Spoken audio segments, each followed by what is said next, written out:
Hello again. As you know, I am Eli, the computer guy. Today we're going to be having another interview with a venture capitalist here in the DC, Virginia, Maryland area so we can talk about how you can try to get money for your startup company. When you come up with the next great dog dating app, the question is how do you get your millions of dollars in order to get the thing off the ground? And so that's one of the reasons why I've been doing these interviews with venture capitalists so you can understand what the actual process of getting money from venture capitalists really looks like. Because it's really weird. It's one of those funny things where there's this idea in like the popular mindset where if you want to do a startup company, all you have to do is have some idea, some concept, and you can go out there and people will simply throw millions and millions and millions of dollars at you. Which in reality, as they always say, reality isn't quite what people think it is. And so that's why we're doing these interviews with venture capitalists so you can get a better idea of how to fund your startup company.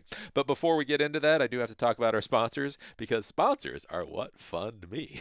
So let's talk about them for just 1 second and then we'll dive into this interview. So we have free backups for PCs, VMs, and Linux, all at Veeam.com. Dev Mountain is a 12-week web development, iOS, and UX design bootcamp intended to get you a full-time job in the industry. Learn to code at devmountain.com. INE specializes in network training with hands-on labs, on-site bootcamps, and a focus on delivering the best in online networking courses at INE.com. Schoolie Mitchell's purpose is to increase clients' profit by reducing telecom costs using software and processes at no risk. We only share savings at SchoolieMitchell.com. With Scrutinizer and Flow Data, users can determine what traffic is on the network, who is originating the traffic, and who is receiving it at Plixer.com. And finally, Gilware Data Recovery. Gilware's partner programs help computer repair and IT professionals make money by offering data recovery services to their customers. Gilware.com. As I say, don't care if you thumb up, thumb down, leave a comment, or subscribe, but if you could click on those links below, this is how Eli gets his money. I don't have any VCs. I don't have any angel funders. I get money the old-fashioned way. So if you click on those links, make the sponsors happy, and I can keep doing this. So with that, let's dive into this interview and learn about venture capital in the DC area and see what's going on in this whole modern world of startups. So I'm here with Cheryl Foyle today of Kiddar. Basically, it's a venture capital firm. Now, are you in Washington, D.C., or are you in Virginia? We're in Northern Virginia, You're in North. right? It's neither here nor there, according to most people. So just about 20 minutes out of DC in Falls Church, Virginia. Oh, okay, cool. So then, so when we talk about venture capital firms, venture capital firms focus on different areas and they do different things. So what does Kidder focus on, and what are you trying to, where do you try to make your money? So pleased to say that we're in a bunch of verticals that aren't very well tapped right now. Okay. Most of our limited partners come, as it would be in DC, from a lot of real estate and construction folks. Yeah. So as a result, we focus in a lot of built world technology. So we'll look at stuff that has to do with construction or logistics sensing or making buildings run more efficiently in real estate. But it's a focus, not a mandate. We'll look at pretty much anything, but that's always great for us. We're actually a private equity firm. We do other kinds of investments. We have a real estate side. I run our venture side.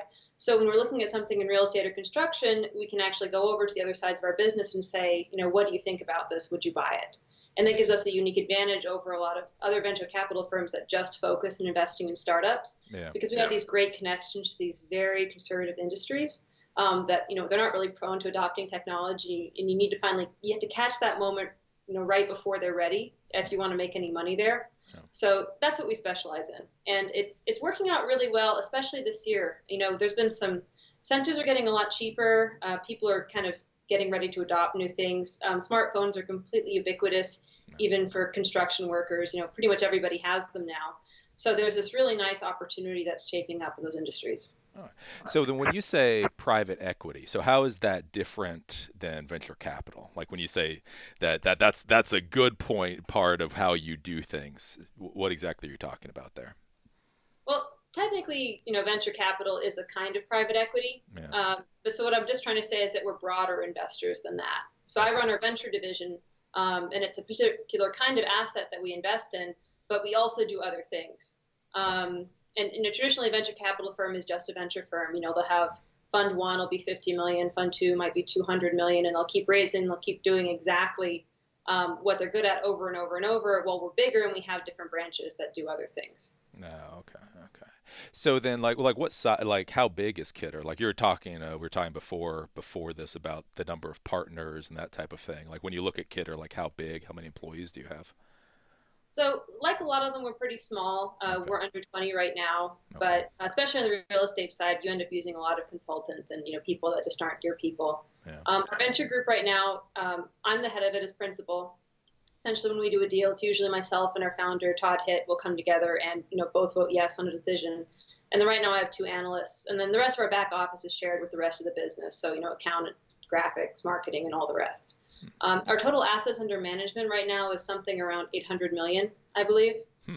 Wow, okay, And that's another reason it's good to know that they're different, because for real estate, that's not actually that big, but in venture, that's very large. yeah, So I yeah. always like to clarify just to be honest Hmm. about it.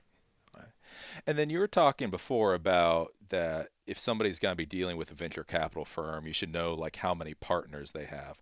So with VC, what exactly is it? So you're a principal. So then what's a partner exactly? Well, it depends on the firm. So Okay.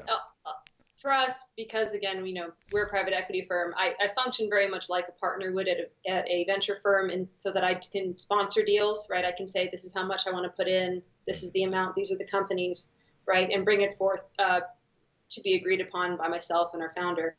In a traditional venture capital firm, the partners all come together in a partner meeting, right? Okay. So there are different roles, and unfortunately, it really differs by place. There are venture funds where associates can sponsor deals. There are venture funds where only partners can sponsor deals. Um, and the unfortunate thing is you just have to ask a lot of questions, just like you're doing. And the best entrepreneurs I've met are not afraid of sort of wrangling and climbing over the system to figure out how any particular firm works. Um, but the number of partners will typically tell you the bandwidth, because you can either follow on in a deal, right, Yeah. which is when someone else has said this company is worth 5 million, right? We're going to give them 500K. Do you want to do it too on the same terms? Yeah. And then there's leading a deal, which is when you have to go through a lot more paperwork. You have to make sure that you value the company appropriately, and it's burdensome. It takes up a lot of time. One decision maker can only do a couple lead deals a year if they do them at all, but you could maybe do 7 follow-on deals in the same amount of time. So there's these big bandwidth constraints, and it's a lot of responsibility, because if you value the company incorrectly, you could damage, other people in the network, other venture capital firms that could come back and say, well, why did you think they were worth $40 million? I trusted you, and you said it was true. So it's pretty interesting, but it can tell you a lot about, how busy they are and if they have bandwidth for what you're trying to get out of them, whether you're looking for a lead that'll give you a term sheet or whether you're just looking for an additional check and a round. Interesting.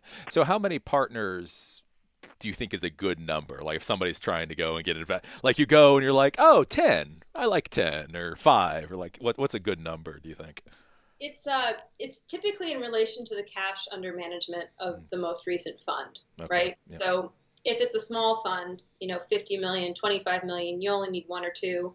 If it's a very big fund, you'd expect to see 6, 10, I don't even know how many are at the very large firms. But most of the funds that are around DC are kind of in that micro VC area. They're managing between 25 million and 150, Okay. and you'd expect to see between like 2 and 5 partners at funds of those size. Interesting. And each partner has their own interests, right? And each partner does different deals. Yeah. So the best entrepreneurs actually check out which partner did what deal and know which one to message, right? You want to send a mail to the biotech guy if you're in biotech, or to the fintech girl if you're in fintech. And if you accidentally mail the wrong person, you'll probably never get a response. So then, because I always kind of think of VCs, like I thought that was kind of the point with going with VC, or once you get to that point, is when you're dealing with angel funders, you have to deal with all the personalities and all their weird ass quirks. I thought kind of the hope was once you get to the VC, you start getting more McDonald-eye, you start getting more of an organization mindset, not? Well, I mean, that's definitely true at some level. I mean, Yeah. we have a mandate to place money, but you had to find people that are interested in your market, but also haven't overinvested in the market. Generalist VCs that will just invest in anything can really struggle, because it's really hard to pick up an idea or a market that you've never looked at before. Okay. So we don't really do a lot in consumer products, right? So if someone comes up to me and says, oh, I'm going to compete with Amazon.com. I have no idea what that looks like. And you're talking about, it could be 80 hours of research and work to feel comfortable making a bet in that market, a bunch of calls to people that have done it before and the rest. Yeah. Well, on the other hand, if it has to do with building efficiency or something like, sensor tracking for workers on a construction job site, I immediately know the competitors. I know where the market is. I know what's good. I know what's crazy, and I can quickly use my knowledge to figure out if this is worth our time or not. Because if most firms look at 1,000 deals or more a year, right? And so filtering out half of them immediately and then another half of them in, minutes, right, is really important, because otherwise you just don't have the brain power or the space to make any good decisions at all. That's interesting. So then how do startups then get past all the walls and the gates? Like when I got into this and started talking with people, I completely understand you need gates and walls because you don't want everybody coming to you. But you start to feel like you get to a certain point that you got the gate, and then you got the wall, then you got the moat, then you got the alligators. And like how do startup people find you folks? Like how do they jump through those hoops? Yeah. I think one of the most unfortunate truths is that the best businessmen are good networkers, and the good networkers get the intros to the VCs, right? Okay. Yeah.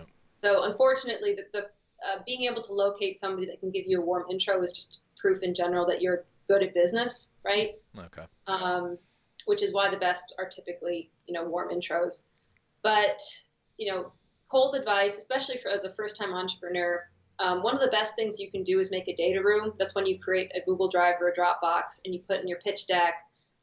You don't need like a full financial model, but if you're early, we're going to take $1 million and this is how we're going to spend it, on what for the next year or two. This is our burn rate. This is when we're running out of money. Cap table, sample sales materials are something I really like to see. And if you compile all this stuff, right, a really easy, well-organized picture of your company, and you send it along after you've had a talk with a VC, or if you really don't mind your company secrets, I guess you can just send it along right away as long as the firm's legitimate. Yeah. You really impress us because we say, okay, you already have it all in line, right?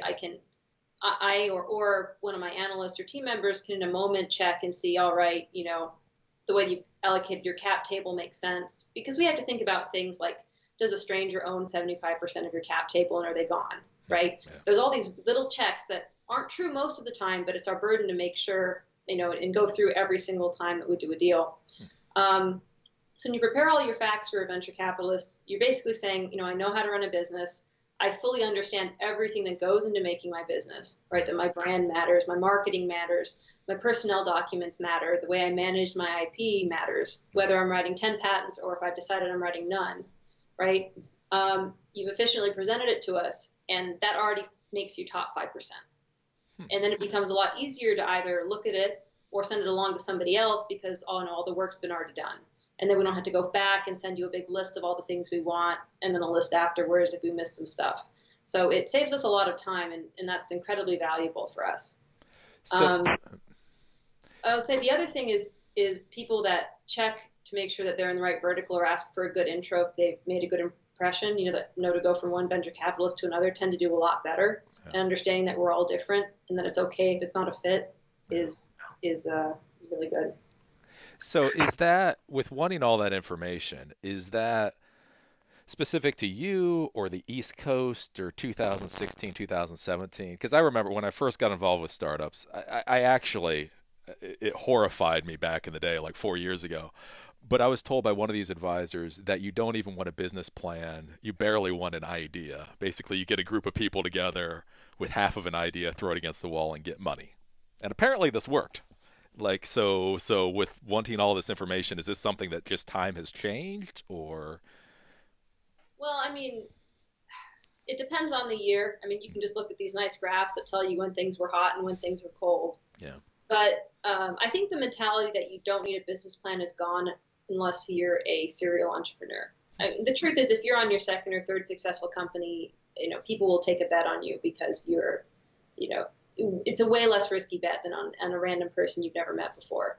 But for someone who's never done it before or not publicly done it, that venture capitalists don't know about, being really organized is an advantage. Okay. So it's not about whether you need one or not. It's about the fact that if you have it all together, you're distinct and Yeah. you're easy to notice, and then you're worth, sifting through the thousands of emails a day to pay attention to. Okay. So I think it's just like marketing, right? There's a huge advantage in being different Yeah. and being noticed, and good first time entrepreneurs know how to find that and sort of vector in with it. Okay. And then how do you go about meeting people nowadays? So they say like back in the 80s, you would go and you would get a membership at a golf club or whatever. Do you do meetups nowadays? Like if they're trying to go out and figure out how to do networking? I'm not even sure I'm allowed at all the golf clubs in the country yet, so those are not all an option maybe. But because we're East Coast, we use a lot of Google Hangout, a lot of calls. Like a lot of firms here, we have VCs that we love to work with on the West Coast, and we'll share a lot of deal flow between them. And it's one of those, if so and so said it's good, then we'll definitely take a look at it. Yeah. I've done several deals this year. We didn't end up meeting in person until afterwards, but the combination of talking a lot to the lead VC in the round, combined with a lot of phone calls and whatnot, you can really get to know a company very well. Okay. Um, Interesting. So then would you, if you don't have to meet people in order to do the networking, would you invest in, I don't know, somebody like Rapid City, South Dakota, if they had a good idea? Do you look for things local or? Invested in a North Dakota startup. No. Oh. But the truth is that North Dakota was so excited about them that they didn't really need any more money. So that can be a big advantage actually to being a medium-sized fish in a small pond. I would say when it comes to getting dollars from states and local investors. But location doesn't matter too much, and there are some big negatives with the Valley, like everyone talks about. I mean, you have to pay engineers so much that in many ways, I'm very excited to see a startup from North Carolina, for example. There's great talent there available at much more affordable, reasonable prices, and your employees can actually, dream of growing up and buying a home, which I think is completely dead in San Francisco at this point. So there's some other nicer things in terms of long-term stability of the company. You've probably seen some of it where people are leaving the Valley at some point in their career because they want to settle down. Yeah. So I think that it's good to be elsewhere. And, we've seen great pitches from all over the country in the last year. So depending on the market you're in, the market makes a big difference too. Yeah. So New York's great for consumer startups, right? You want to make something beautiful that a consumer wants to buy. New York's a great place to go. You're just going to get a lot of press, a lot of eyeballs. There's lots of design talent in that city.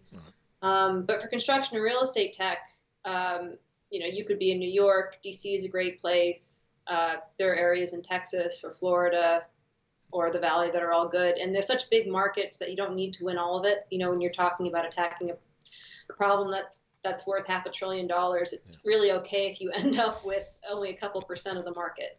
So that helps. Oh. So then, because that's what they were talking about before, is the reason you want to be out the Valley, the West Coast, was the idea that your investors would always have to fly in and talk with you. But are you saying like things have changed now where Skype and Hangout is usually good enough? Well, it does depend on the fund. Okay. If they take board spots, then the location matters more to them. Okay. And you'll see this but you can usually solve this because if you see a fund that has invested already in your city 1 or 2 times, they're probably going to do it again. So sometimes I talk to partners that will say, yeah, we've done 2 investments in DC. We're actively looking for others because it saves the round trips I have to take out to DC. It's efficient now that I already have to fly there once or twice a year. Yeah, okay. So it can be tough to be the first investment that a fund's done that's remote. They're also probably not as good at following up remote and whatnot, but some are very comfortable being distributed. Yeah. So once again, I guess it really depends. The Valley is the best place for money, though, and there's no way around it. Okay. If that's really what you're going for. Oh, okay. And then how do the life cycles of the fund? So you have $800 million total, but that's different funds, right? Well, traditional private equity, it depends, and it's called private for a reason. Okay. So, in venture funds are usually very transparent, right? You have a fund, you raise money with it, everybody knows how much it is. People don't know where the money comes from, but for the most part, it's a very well contained. Well, private equity can be evergreen, depending on the controls, you could manage $2 billion and then the general partner can change the terms and take in another billion under the same vehicle.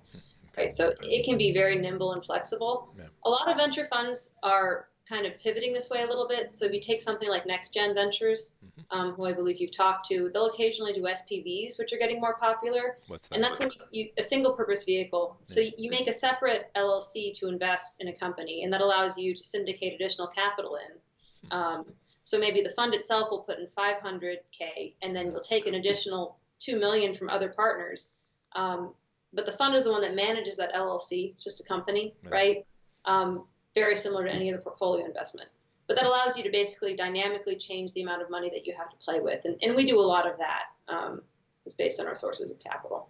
Interesting. So, because that's what they say with funds is you have to be concerned about the life, was it the lifetime, life cycle? Because the idea is that most of them are only supposed to exist 10 years and you cash out at the end of it. So if they invest at you at the 8-year mark, you may get screwed simply because they need to cash out. Yeah. Well, and it's usually they've got 5 years. 5 years. Oh, okay. And the truth is you can't control it. I mean, once you're in, you're in. Yeah. And of course, for later rounds, the earlier funds that are starting to feel the pressure of the fact that this investment is 9 years old will try to get bought out, and sometimes they do. But I mean, even if you look at some big West Coast funds like Andreessen's second fund, I think you'll see that some investments have hung on longer than they expected. Yeah. And that just is the way it is. I mean, it's a notoriously illiquid asset class. But it really depends on the fund. So some will say 10 years, but some will put 10 years in writing, right? Some will say 8 years, and in writing there'll be 14 years. So what the fund says versus what they're legally contracted to do can be different things. Yeah. The standards, 5 and 10. And a big reason for that is that we want a chance to invest in people, more than once, right? So the hope is maybe with this first investment, half of them die. But if I write you a check 2 years later, maybe the death rate's only 25%, right? Because now I've gotten to know you for a year or two. Okay. And most fund optics really, really focus on how much money they want to allocate to capital, to follow-on capital. So they'll say, we're only going to put out half of our money in those first checks, and the second half of it, the next $50 million, we're only going to put into companies we've already invested in. So once they're on year 4 or 5, they may be completely focused on existing investments. Okay. So are there warning signs for startups to look at, like where they are where the VCs are in their fund? Like, again, if it's 8 years, should they stay the hell away, or is it just? Well, by 8 years, they're pretty much dead if they don't have another fund. Okay. But so the tricky part is, if the fund they're currently working off of is a few years old, you need to ask if you're currently raising. Because at that point, traditionally, the most senior partners will be out on the campaign trail fundraising the same way that the startup is, and they're doing less deals. Okay. And that's really, that's the thing to watch out for, because we'll always say, oh, yeah, we're still interested, right? Because that's our job, to see as much as possible. Yeah. And there's really nothing negative happens to you when you see too many deals and don't get back on them, truthfully. Right? Yeah. Nothing bad happens to us. We just have to find the good deals, and we have to, invest. Right? The ones that we miss, it's fine. So we'll always say, sure, send it along. But when entrepreneurs make sure to ask, are you fundraising? Is this a vertical that you've invested in before? They can kind of secretly figure out whether we're going to be very interested or not. Okay. So how much time and energy, I guess, should a startup founder put on any particular VC? Should they figure like a couple of hours, a couple of days? Like, do VCs, because where you were saying it doesn't really matter to you how many deals you see. I mean, obviously, every VC a founder talks to that it's not going to work out. That's time he's not spending somewhere else. Is there an amount of time? Are there warning signs that startups should be like, maybe I'll spend some time dealing with somebody else? Or that's a good one. I mean, in general, the more active they are, the more interested they are, right? The pure number of hours that the venture capitalist has spent on you is very good indication of the amount of time that they're interested, right? It's a really nice, clean correlation. It just goes up. Yeah. So, the ones that spend time with the ones that talk to you, although that sounds really obvious. One of my favorite hacks I've seen for, because you feel like you're not really doing your business when you're fundraising. Although there's a lot of people that say that the CEO has only 3 jobs and one of them is fundraising. But a lot of the ones I know have an investor update email so what they'll say at some point is, you haven't really gotten back to us. enjoyed the conversation. I'd like to put you on our investor update email. Let me know if you don't want to be on it. Okay. Right. And then I started to get these nice updates that say, hey, we closed more business. Hey, we did this. Hey, we raised money. And that starts to ratchet up that fear of missing out that's so crucial for entrepreneurs to leverage. And it also helps us see that they're disciplined in their reporting. They know their KPIs. They're not afraid to be transparent. Okay. Um, and because a lot of venture capitalists invest across stages, so like we'll do anything from like a 5 million valuation up to about a 50 million. Yeah. If we meet a company around 5 million and they're too early for us, but then I have a year of updates on them, right? I'm way more interested in potentially even leading their next round. Oh. And that's a big reason why some private equity firms also invest in funds. So we have an investment in the 70 to 76 seed fund, and we've invested in a few of their portfolio companies because I have 2 years worth of data on all those companies. So I really get to know them, and then I get to pick the few ones that I think are really doing well. And that's a huge de-risk. So then when people are doing that, you always worry about ending up in the spam bin. Should they send like once a month, once a week? Like what's a good Once a week. once a week? Not once a week. Not Never. not once a week. Okay. Monthly or quarterly. Quarter. Okay, really. Yeah. Yeah. Monthly or quarterly is good. It Okay. can be a lightweight version of the board report. Usually it's good news. Yeah, I mean, okay. the partner themselves might not read it, but they may send it over to their analyst or associate. That's something else a lot of entrepreneurs, I think, they overlook. So in a venture capital firm, the partners make the decisions, Yeah. but they're very busy. And when you're negotiating a deal or you're leading a deal, it takes a lot of effort and time.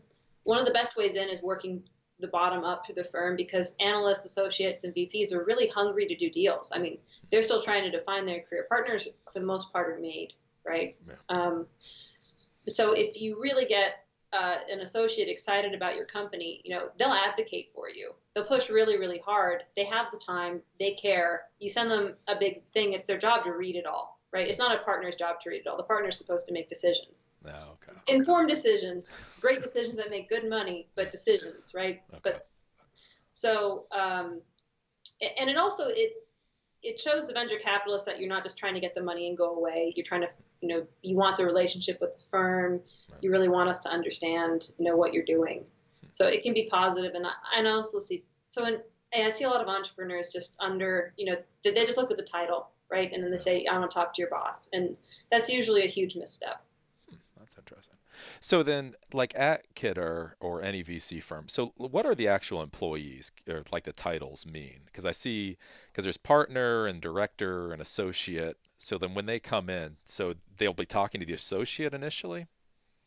Well, I'll use a more traditional venture firm because I think that's more useful. So, an analyst is usually right out of school Okay. or a couple years out of school, and they spend a lot of their time, doing research on anything. So, if you're looking at a startup that sells hats, the analyst is the one that has to read a bunch of reports on hats and trends on hats and, stuff like bottom up and top down market sizing, where they say if you sold a hat to every person, how much money would you make? Or if you sold 5% more hats every month, how much money would you make? Yeah. Right? And they have to crunch things in every which way.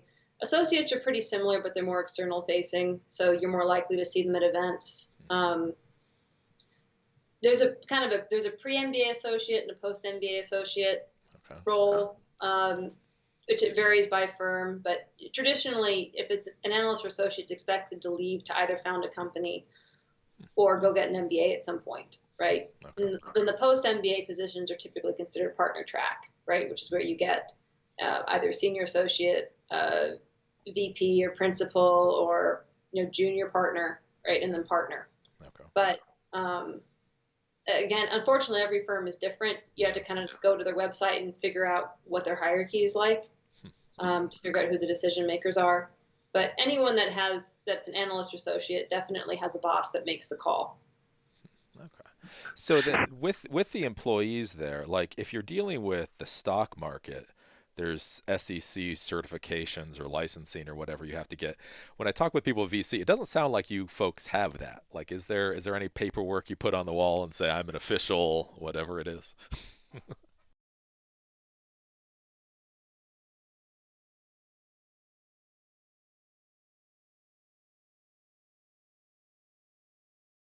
that's interesting. Then how did you? Because yeah, I looked at your LinkedIn profile, and you were a CTO, and you seem pretty hardcore into tech. So how did you get into the VC world, or what were the decisions there? Well, yeah, I still really miss technology actually. So I'm very biased. Here's a shortcut to me, I guess, is I'm very biased towards companies that are great with technology. Okay. If I get a sense that, for example, if all of their stuff is offshored, right, it's almost certainly a hard no for me. If there's no good technical leadership, it's very hard for me to be enthusiastic about it. I believe that technological excellence is valuable. Fundamentally, it just defines me as a person. So while I was operating, I met this firm. They were one of the investors in a prior company. And this is actually pretty typical. It happens all the time with West Coast VCs where, a firm decides they like the way that a particular senior executive works and then ask them to come over. So it fit with our DNA because this firm went from construction. The founder owns a large part of HIT contracting, a local, you might have seen the HIT signs around, into real estate. And sort of similarly, we went from building technology into investing in technology, like construction to real estate. So, but every firm's different. Some people are very big on pedigrees. They only want the very best MBAs. Some people only like operators. And like everything else, it just sort of depends. There's fewer than 1,000 firms out there. So the route to getting in can be very hard. Probably the worst is if you're trying to get in right out of undergraduate. Like when I posted even my entry-level analyst positions, we had, hundreds and hundreds and hundreds of applications for one job. And that's very standard from everyone I've talked to. And lateral moves are tricky as well because like investment banking is its own beast, but the skills you gain there doesn't necessarily mean that you'll be any good at evaluating startups. So it can be pretty hard to transfer over from finance to finance. But I'm a big believer in operators. I think if you don't know the pain, it's really hard to be sympathetic and also really understand where a company's supposed to be when it's highly resource constrained. That's interesting. So being a partner now, would you ever go back to the tech world? Is it one of those things like once you leave, you're done? Like, would you ever go back and be a CTO or start another startup company? In my ideal world, Yeah. real estate, construction, venture capital will all get automated by machines, right? So Okay. if I have my way, I'll program myself out of every job I've ever been given. So I guess in that way, I really, really believe that technology is the future. I think that real estate will one day be a lot more like high frequency trading. And we may get very good at predicting venture capital as well. I definitely have days where I think to myself, I should just hack all weekend and, put together, because my background's in machine learning and natural language processing. And I'm like, I bet if I just took all the press, every data stream I had, I could probably come up with something that performed better than market average. And I have to stop myself a lot of the time. So. That's kind of interesting. Yeah. What happens with the finance market all becomes automated. Well, I think the struggle is that if you're learning only from the past, you can be very biased, Okay. right? And Yeah. and machines still aren't really good at distinguishing between a variable that is predictive but not intrinsic, right? Yeah. So like U.S. presidents, if you built a machine learning algorithm, you'd always predict they would be male forever Yeah. because you just have no data. You have no data to support otherwise, and the machine just says it's always worked in the past, right? So it's a really tricky problem, and I think it applies to startups as well because pattern matching can be damaging, and it can also result in people losing a lot of money, Yeah. which is very bad. Huh. Yeah. So then, if you're into machine learning and you seem pretty, it seems like you should be in Silicon Valley. Like, what brought you then to DC or Or Falls Church? actually, Yeah. and I'm not sure how I haven't made it back, but Yeah. I really don't know where I'll end up. I certainly enjoy going out there a lot. I like traveling. But I think that I went to high school in this area, and I think that, we have great educational resources here, whether it's UVA or the Maryland colleges, that, they're not being leveraged enough. And I guess I'd like to see all of the U.S. kind of flourish with technology. And after being someone who, I had a startup in Minneapolis, I run a startup from DC, and it's just not really fair yet. And I think that we're missing a lot of opportunities because we're so focused in just one region. So I'm sure that I'd belong there, but I really believe that we'll have a better future if everybody builds it, and that cannot be true if you're just in one location. It's code or be coded, and I think that applies to money and investing as well.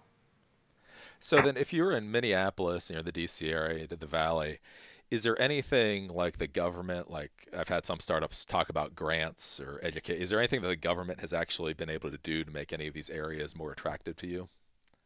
Um, Virginia has done a great job, and I'm not just biased because our office is in Virginia, Maybe. but CIT Gap Funds has done a phenomenal job of providing capital to Virginia-based companies. The economic development groups that we have around here, like Arlington Economic Development, I know very well, have fantastic incentives. And the truth is, right now in Northern Virginia, if you need office space, if you need bootstrapping funding and whatnot, we have wonderful programs for you. DC has fund matching, so if an accredited investor will put in 500K, DC will match up to 500K. There's a lot of money that people are not taking advantage of because they're scared of 10 pages of paperwork. Um, and So, most states are that way too. And for some reason, people just don't think that it's good money because, if you've only got 2 months of runway, you can't deal with a 3-month timeline. that's interesting. That's cool. Well, we'll wrap up with the final couple of questions then. Just a question because we got to ask it because it is a political season. Is there anything like with our new president-elect Trump, like for affecting? Because they're talking like right now the stock market apparently is hitting record highs and all that kind of stuff.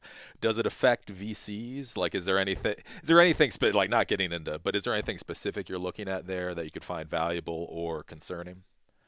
Well, I'll say that it's given a lot of people that play in clean tech some pause because, if we're drilling everything, what is that going to mean for, electric cars, solar? But those markets have always been a little bit speculative anyway. You have to like they're growing because people really believe it's the future. And so I think no matter which way the presidency would have gone, people will be sitting here right now wondering what their future is going to be, and how it's affected. Um, and I'll say that most of the other markets we deal with are doing just fine, and people aren't too worried right now. For better or worse, I think that the markets at large think that it's a business friendly uh, presidential candidate, whether that's going to be true or not. So, but I think the bigger thing is if you've raised $100 million, you have a burden to invest it, just as we talked about earlier, in a limited amount of time. And it doesn't matter whether there is a president of the United States or not, right? You're legally beholden to the people whose money you're managing to make those investments and provide returns. Um, I think that it will affect fundraising, but we've already been seeing some trends in fundraising. Yeah. There are fewer firms than there used to be. Capital's being placed a little bit later in the market. Um, People are calling into question if it's good to go public at all, which it can be. It's a little bit worrisome. I like to believe that every person should be able to invest, right, Yeah. in markets that grow, and some huge opportunities are staying private potentially indefinitely. Yeah. Um, and I think it's less about who's at the helm and more that everybody hopes that somebody will make some decisions that change that, because nobody's really sure what's going to happen to all these big private unicorns. And I think that the burden of being a public company right now is demoralizing for a lot of investors and entrepreneurs alike. Yeah. Okay. And then going into the future, the next couple of years, if you had a person that wanted to do a startup company, what do you think what are actual valuable niches to get into? Because like a lot of people talk about VR and augmented reality. There's a lot of interesting technology that doesn't necessarily turn into good businesses. Like, is there something that you would focus on if you were thinking about going back out there? Um, Pretty much anything related to sensors. So I like to call it the 30% rule, where it seems like if you just bother to measure something, it's probably about 30% inefficient, and you could fix it really Okay. in a pretty easy fashion. And I just keep seeing it, whether it's package shipments or electricity usage, just sitting there and measuring something that nobody's measured before. That's a lot of money. You can probably find a great value, right? So if you can measure it, you save money, the payback period's less than a year, you almost certainly have a great business. It's not exciting, right? Yeah. But it can be if you think about it differently. I love stuff that makes housing cheaper. Cheaper to build, automated paneling. So, being able to ship a home over in these big pieces and then cobble it together like IKEA, which Yeah. you think low quality, but it can often be much greener, more efficient homes if you build it that way. And that's exciting because you're talking about tech that might make the cost of a home go down by 20%, right? Eventually. And that's really exciting. Even though at the same time, every step of the way, it's sort of a boring problem. But the conclusion's amazing for everybody. And I think that there's a lot of things right now in this world. I'm looking out at a parking lot right now that has, an Applebee's, some corner stores and whatnot. And there's business going on in there every day, and everything's just not recorded, not measured. There's no data. So I'd go for something like that that's pencil and paper, or it just hasn't been able to be measured until now, and cool. Go for that. And if it's cheap enough, you have perhaps the option of just having a nice, small, sustainable business for a while. You don't necessarily have to explode into a billion-dollar company. I'm surprised. I thought everybody had to have a billion-dollar company nowadays. Well, I think that's the other thing that entrepreneurs miss. Some people go up and pitch and they go, "We're a niche market," and then immediately I have to go, "I'm sorry," right? The conversation's over already, because venture is built around having a black box that turns $1 into 20, right? Most portfolio theory is, at least. So there's just a lot of ideas that right out of the gate you have to crumple and throw them away when you get the pitch. Not because they're not wonderful, but because they just can't fit, because you're trying to make high-risk bets on things that get really big. That's cool. So I guess the final question then, is what would your advice be for 18-year-olds? So I've got a lot of young folks out there trying to figure out where they should start in the world. And do you have any thoughts, boot camps or college, or how to start getting ahead? Code. Go get a degree in computer science. Computer science, and then major in anything else you want. Just go get a double major and make one of those majors computer science. Okay. Sweet and simple. Or if you already know how to code, I guess just go forth and build. But I do think that a deep understanding of the mathematics behind how machines work will be really important in the forthcoming years. Okay. I do think it's more valuable than a business degree. Okay. Cool. Because I guess if you can't, the world's going to change so much, especially as artificial intelligence, self-driving cars and all that just continues to develop, that the technical background will become, more and more important. And as we're going to hit a big privacy issues. I mean, we already have, but people just aren't, fully aware of them. Like, for example, the accelerometer in your phone can identify you with about 8 seconds of data because your gait is unique, right? Okay. And these little problems are everywhere, and especially if you're going to be a leader, you have a burden to understand big things like privacy. And for spending 4 years on studying anything, I don't see how anything else could better prepare you than really understanding, how machines work. Okay, good deal. So, are there any final thoughts for the people at home then? Any last parting advice? Mostly just to ask a lot of questions of your venture capitalists when you're raising money. Okay. And remember that, I guess, 99% of the time, the rejection's not because of you directly. They're busy, they're raising funds, they've already got 3 deals across their plate. We're not naturally motivated to tell you no, because we don't have time to explain every little detail. It's heartbreaking, but it's true. That's what your advisors are for. That's what accelerators, incubators, the rest of the system is meant to do, is to help you figure that out, But so don't take the feedback from the venture capitalists so hard, especially if it's just no feedback. It probably just means they're busy. Work with the rest of the community to figure out what you need to do differently. And just remember that at the end of the day, we're just investors, not smarter than anybody else. It's just a very specific job, the same way that a programmer codes and a school bus driver drives a bus, right? It's very, very narrow. And I think that a lot of entrepreneurs over-focus on it, or they try to go off of, this idea is really hyped right now, so I should get into it because it's easy to raise money. That's a very risky mistake. By the time something's popular, you don't have time to build something and then get money for it. No. Which hopefully all the Groupon clones prove to the world, but you never really know, right? Yeah. Cool. Well, thank you for talking with us today. It was good talking. Thank you. It's wonderful. Okay, great. Talk to you later.